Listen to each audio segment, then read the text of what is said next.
वज़ीर मनसूबाबंदी एहसन इकबाल साहब का कहना यह है कि अब भरपूर मेहनत से 2035 तक 1000 अरब डॉलर की इकॉनमी का हदफ हासिल करना है। लम्मा ही लारा लाता 2035 तक कहो ना, लम्मी गल करो ना, कोई पूछे ना कोई दसे।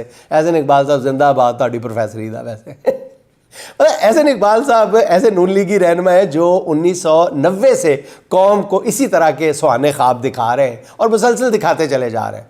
90 की दहाई में वो पहली बार मनसूबाबंदी के वज़ीर बने थे। तब उन्होंने 2020 प्रोग्राम का शोशा छोड़ा था, वो T20 फिर साबित हुआ।